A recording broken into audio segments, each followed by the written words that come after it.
Story time. Hello and வணக்கம் நண்பர்களே, welcome to குட்டி கதை. இன்னைக்கு நம்ம என்ன கதை பார்க்க போறோம்னா அன்னை ஓர் ஆலயம். இந்த கதையினுடைய கதாபாத்திரமா ஃப்ளோரன்ஸ் நைட்டிங்கேல் இருக்காங்க. சரி வாங்க கதைக்குள்ள போகலாம். அரசு மருத்துவமனையில கணக்காளரா ஆறுமுகம் வேலை செய்யறாரு. ஒரு நாள் இரவு நேரம் ஒரு வேலை விஷயமா வீட்டுல ஹால்ல உட்காந்துட்டு எழுதிட்டு இருக்காரு. அப்போ சமையல் அறையில இருந்து அமுதாம்மா அவளோட பையனை கூப்பிடுறா. அவன் சலிச்சுக்கிட்டே ஏமா கூப்பிடுற அப்படின்னு கேக்குறான்.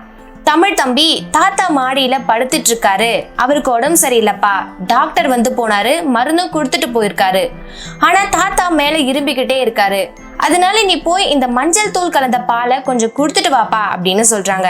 அதுக்கு அவன், போமா நான் போமாட்டேன், தாத்தாவோட ரூம்ல ஒரே துர்நாற்றமா இருக்கு, வேணும்னா போய் அப்பா கிட்ட சொல்லு அப்படின்னு சொல்லிட்டு ஓடி போறான். அமுதம்மா அங்க இருந்து, எங்க பாருங்க, உங்க பையன் சொல்றத கேட்க மாட்டேங்கிறான், ஒண்ணு அவன்கிட்ட சொல்லுங்க இல்ல நீங்க போய் கொடுத்துட்டு வாங்க அப்படின்னு சத்தம் போட்டு பேசினாங்க. அப்போ ஆறுமுகம் தமிழை கூப்பிட்டு, ஏன்பா தமிழ், இப்படி எல்லாம் அம்மா கிட்ட பேசலாமா? தாத்தாவுக்கு உடம்பு சரியில்லைன்னா நாம தானே பாத்துக்கணும். தாத்தாவை மட்டும் இல்ல, யாருக்காவது உடம்பு சரியில்லைன்னா அவங்க நம்ம கூட இருக்காங்க அப்படின்னா அவங்கள நாம தான்ப்பா பாத்துக்கணும், சரியா அப்படின்னு சொல்றாரு. அதுக்கு தமிழ் அழுதுகிட்டே, என்னை மன்னிச்சுடுங்கப்பா, தெரியாம பேசிட்டேன் அப்படின்னு சொல்றான். இல்ல தமிழ், இதுக்கெல்லாம் அழலாமா, நான் உனக்கு ஒரு குட்டி கதை சொல்லட்டுமா அப்படின்னு கேக்குறாரு. சரிப்பா அப்படின்னு சொல்றான். அவரும் கதை சொல்ல ஆரம்பிக்கிறாரு. ஒரு பெண் இருந்தாங்க. அவங்க ஒரு செவிலியர், அதாவது நர்ஸ். அவங்க வெளியூர்ல இருக்கும்போது அவங்களோட ஊர்ல ஒரு போர் நடக்குது. அந்த போர்ல நிறைய பேருக்கு ரொம்ப பலமான அடிபடுது. அப்போ இந்த பெண்ணுக்கு ஒரு லெட்டர் வருது. அந்த லெட்டர்ல போர்ல எல்லாருக்கும் பலமான அடிபட்டிருக்கு, அதனால நீங்களும் உங்க குரூப்ல இருக்கிற எல்லாரும் சேர்ந்து வந்து எங்களுக்கு உதவி செய்யுங்க அப்படின்னு எழுதி இருந்துச்சு. அப்புறமா அந்த பெண்ணும் அவங்களோட குரூப்ல இருக்கிற எல்லாரும் சேர்ந்து அங்க போறாங்க. அங்க போனா அந்த இடம் ரொம்பவே அசுத்தமா, அதாவது பக்கத்திலேயே கால்வாய்கள் குப்பைகள் இருக்கு.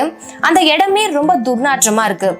இருந்தும் அவங்க எல்லாரும் காயமடைந்தவர்களுக்கு மருந்து போட்டாங்க.